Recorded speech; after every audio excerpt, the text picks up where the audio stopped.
The term oligarchy isn't typically associated with established democracies. But when the outgoing president of the most powerful democracy on the planet warns citizens of the rise of oligarchs in their own country, that is cause for concern. So is power now in the hands of just few individuals? We will explore that question and more tonight on Wider View. And I'm your host, Mateusz Mazzini.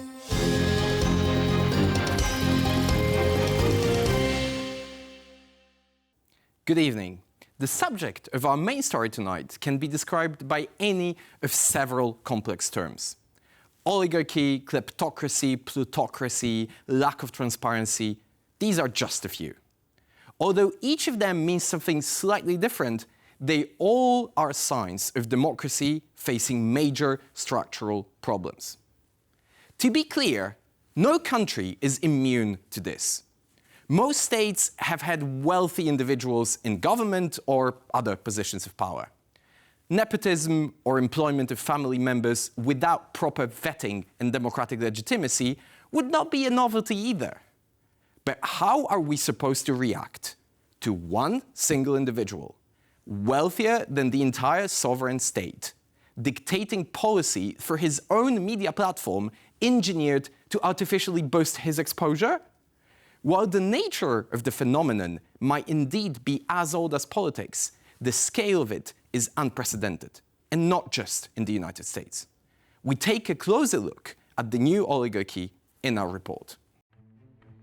The term oligarchy literally refers to the governance of the few over the many. But in social sciences, the term is associated with a few other features that describe its nature as harmful to society. The renowned American political scientist Robert Dahl defined oligarchy as a small elite governing in its own interest. They prioritize wealth, social status, and control of institutions above all else. Dahl also points out that oligarchies are unaccountable to the broader population and make decisions outside the light of public scrutiny. In light of this definition, not a single country with real impactful elections is an oligarchy.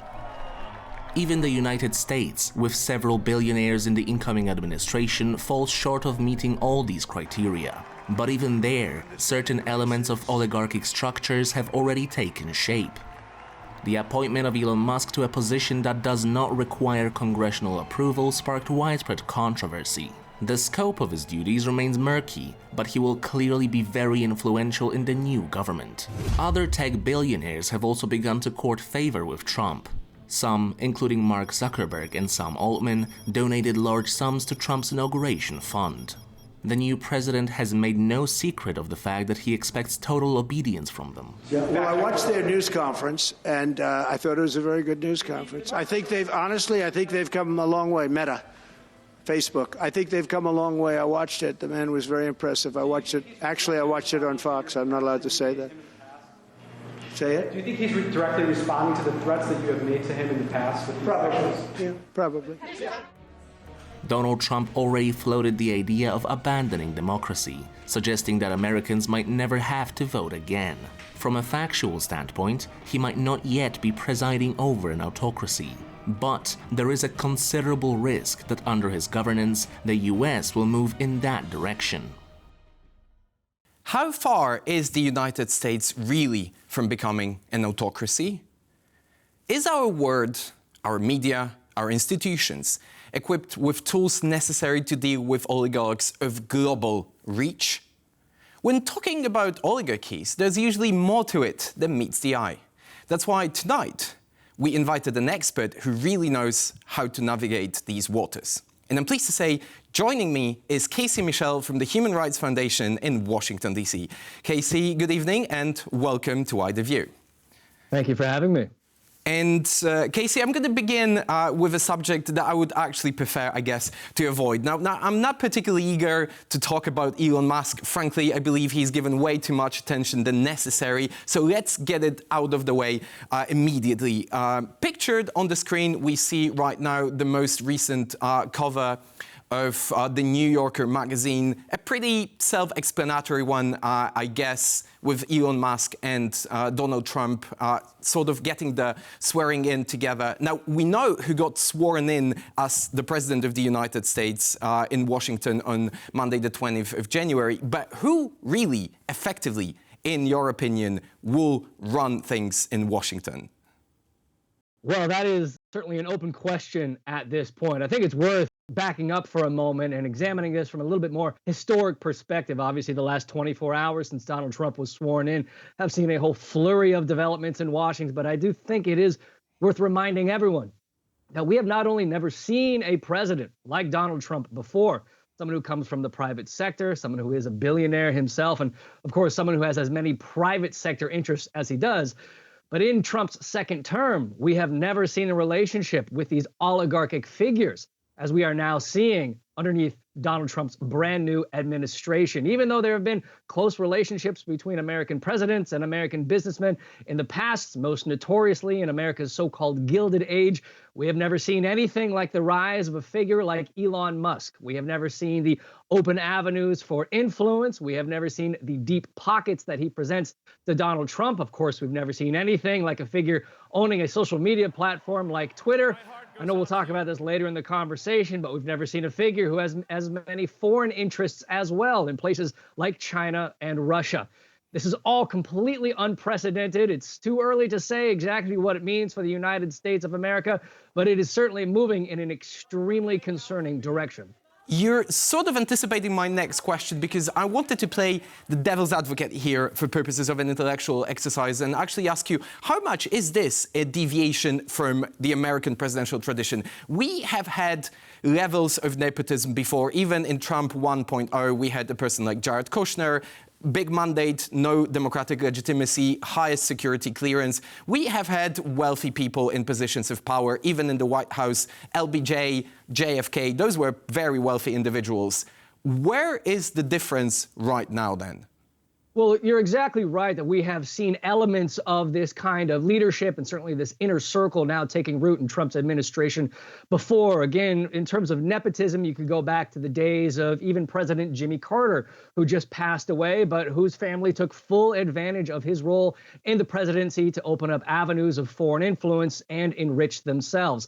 In that sense, it's not necessarily new. But what is new is the scope and the scale. Again, Donald Trump's personal wealth being the very first billionaire in American history to become president, coming out of the private sector with no political experience whatsoever. But over and over and over again, we have seen family members and members of his inner circle, his business contacts, his personal contacts, taking full advantage of his presidency to enrich themselves and grab the levers of state power for whatever policies they would like to see in play. I do think one clear difference between Donald Trump and any predecessor in the White House is that Mr. Trump, or President Trump, does not seem to care one bit about the even appearance of any kind of ethical background, any kind of ethical concerns now that he is in his second term. He appears to be completely unconcerned with what image this may portray or present of the United States of America. Again, it is the scope and the scale unlike anything we have ever seen in American history. So let's shift that narrative a little bit away from Donald Trump himself and let's focus on the tech oligarchs or tech billionaires. What is the motivation here? Is it just purely financial? Is this power hunger?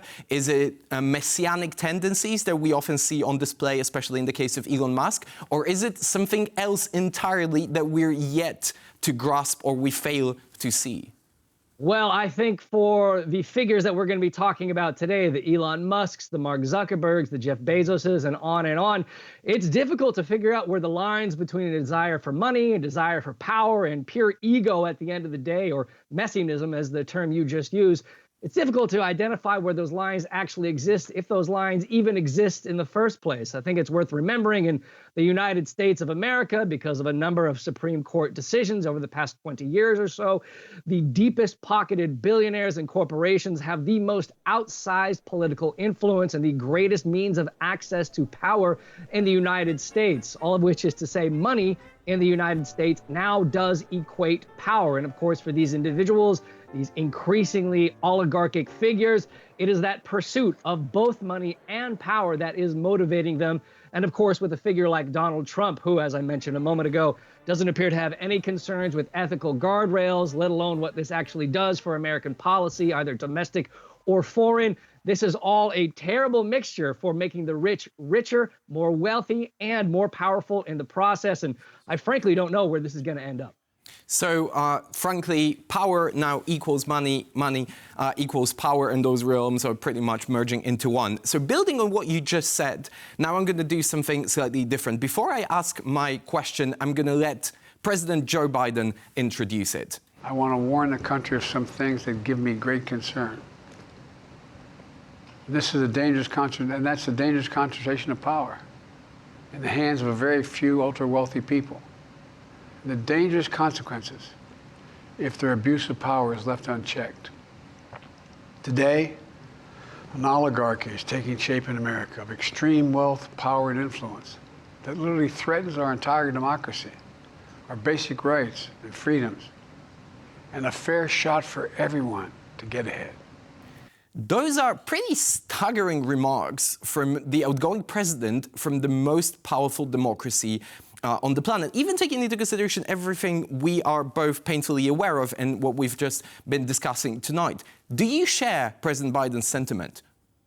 I absolutely do. And I wish now former President Biden had issued those words years ago. I wish he hadn't saved it for his final week in office, because he is right on the money. This is exactly what we have been seeing take place in the United States of America. If anything, the past 24 hours, the return of a figure like Donald Trump to the White House, and of course, opening the doors to this oligarchic class, this is a trend that is years and decades in the making. This didn't begin just last week or in the last few months or just with Elon Musk joining Donald Trump's campaign. You can go back decades to examine the seeds of this, things like wealth inequality, things like the decline of labor rights, and things like the opening of American elections to bottomless amounts of money from donors who are both domestic, but increasingly, by all appearances, foreign as well. The rise of this oligarchic class goes back decades, but we are now seeing what it is ending in, and the consummation of all of these trends, which is, in very real sense, the entrenchment of an American oligarchy for, frankly, the first time in American history.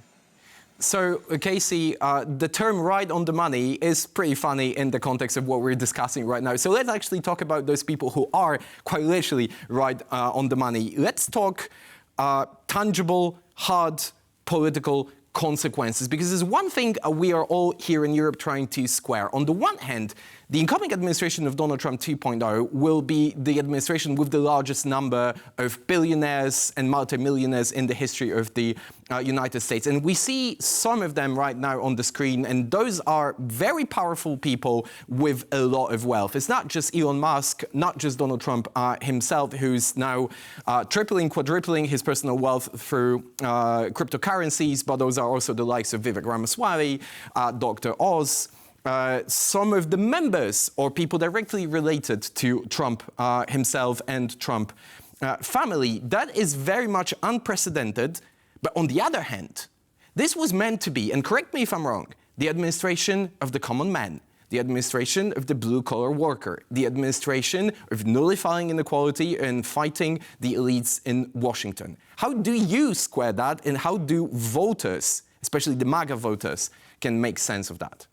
Well, this is the risk that Donald Trump runs now in fracturing the MAGA coalition. We've already seen indications of this, ongoing fights between figures like Elon Musk and those like Steve Bannon, who are not nearly as wealthy and are in fact opposed to the Elon Musks of the world. I also think it's worth highlighting that one of the executive orders we have seen from Donald Trump already was targeting not necessarily immigration or not necessarily American jobs, but targeting efforts to increase taxation on multinational corporations. That is to say, targeting efforts to rein in tax havens. And as someone smarter than me said, this is Donald Trump trying to make multinational corporations great again. I cannot think of anything more opposed to to the welfare of the common man than trying to strengthen these kind of multinational corporations, the Apples, the Alphabets, the Metas of the world, at the expense at the rest of us. Again, this is a tension that Donald Trump is going to have to grapple with for years to come, and frankly provides a significant opening for his political opponents, of course, those primarily in the Democratic Party, targeting him as one of the patrons of, as one of the clearest supports and pillars of the wealthiest in the United States of America at the expense of the rest of us who are, unfortunately, not members of this oligarchic billionaire class. So what is the actual risk, in your opinion, that he's facing? Because we know, we're painfully aware of the fact that there is going to be a tension between what he promised, what he's able to deliver, and how this administration comes across in the public eye. But will those dissatisfied actually be able to do anything about that?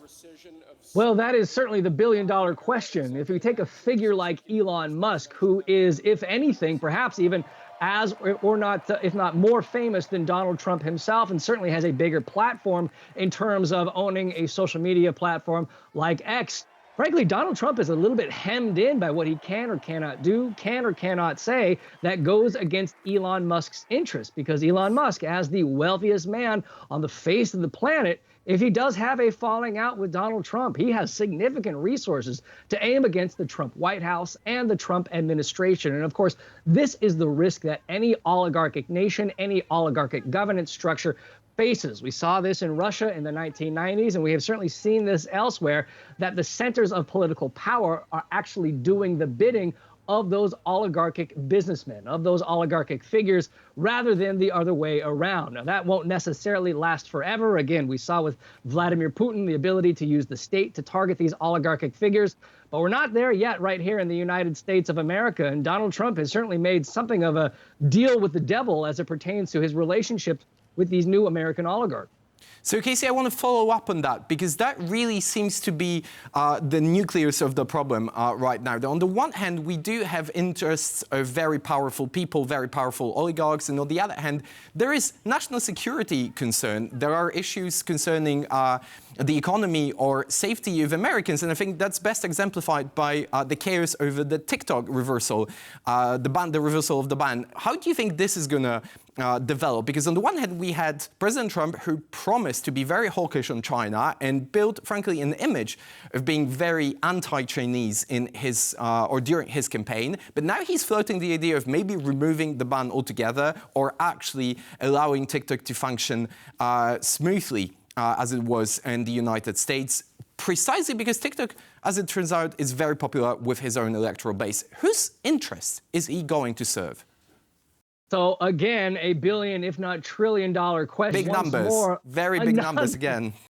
Unfortunately, bigger by the year and certainly bigger by the election cycle in the United States. But this is again going to be one of the primary areas of friction in the MAGA coalition, this kind of pro-China or China sympathetic wing versus, of course, the anti-China hawks that we also see in his administration. Maybe putting the question of TikTok in particular to the side, because frankly, I don't have any insight into what Donald Trump will eventually decide on that. I think it is worth returning to the concept of oligarchs and, of course, to figures like Elon Musk, who has significant holdings and investments in China, in Shanghai, in terms of his Tesla factories, that makes him effectively beholden to the interests of the Chinese Communist Party. And we already know what kinds of influence and what kinds of access these interests pose to a figure like Trump, and of course to a figure like Musk and the Trump White House itself. We have already seen this over and again. We saw this in Trump's very first turn. We know the role that billionaires can play in opening up new avenues of foreign influence and foreign access to not only governments in China, but places like Saudi Arabia, places like the United Arab Emirates, even places like Russia, opening these back channel conversations and shifting policy without American voters having any idea how it came about. So now moving on to the subject of your personal research and your latest book, Foreign Agents, a spectacular read on international dealings, especially back channels in the world of big finance and big politics. How do you think that the membership or the employment or the invitation of so many tech oligarchs into the federal government will change the image and perception of America abroad? So will allies of the United States now perhaps seek alternative channels of communication with the White House or maybe not even with the White House, but with Elon Musk or Mark Zuckerberg themselves alone, actually coming to a conclusion that they hold the center of power, not Donald Trump? Well, I don't think it would be the worst idea for them to begin approaching some of these oligarchic figures, some of those in their network, as well as members of Donald Trump's family and inner circle themselves. This is much of what we saw in Trump's first term in terms of Trump's private business interests, as well as some of the billionaires in Trump's orbit. I had a section in my new book, Foreign Agents, specifically on the roles of billionaires surrounding Donald Trump, opening up areas and access of influence to the then president. Of course, I never imagined when I was writing the book that we would get to this point in terms of American politics, and of course, to a figure like Elon Musk. This is far beyond what I was ever considering, and is certainly far more concerning than I ever thought. So moving a little bit into the future, Casey, I wanted to ask you about possible next steps. I know these are unpredictable. I don't think Donald Trump himself has any insights about what Donald Trump is planning to do in some of these areas. But what about the tech billionaires? What are the possible steps or actions they might undertake in the future, in next days, weeks, or months? We saw that Mark Zuckerberg essentially removed any fact-checking initiatives away from Meta. We saw Jeff Bezos introducing something that can only be defined as preemptive censorship of the Washington Post, especially with the paper refusing to run this cartoon illustration of the tech moguls paying tribute, I guess, to Donald Trump on the pedestal. What are the Bezoses, the Zuckerbergs, the Musks of this world going to do next? Well, this is frankly where I think Americans should look to European counterparts to see what is likely coming for the United States of America, and look at what has taken place in Hungary over the past 10 or past 15 years, the kind of consolidation of power under Prime Minister Viktor Orban, the consolidation of assets, both state and private assets, in the oligarchs surrounding him and his inner circle and his family members as well, and the degradation of things like independent media, of labor rights, of environmental rights, the increasing spiraling wealth inequality, and of course, at the end of the day, the entrenchment of a very clearly illiberal and anti-democratic regime. If there is anything in store for the United States of America moving forward, and of course, with the roles of these oligarchs, it's not necessarily what's taking place in Russia or in Turkey necessarily, but more likely what we have seen take place in Orban's Hungary over the past 10, 15 years, which is, again, why I suspect Viktor Orban is so very happy to see his friend Donald Trump back in the White House.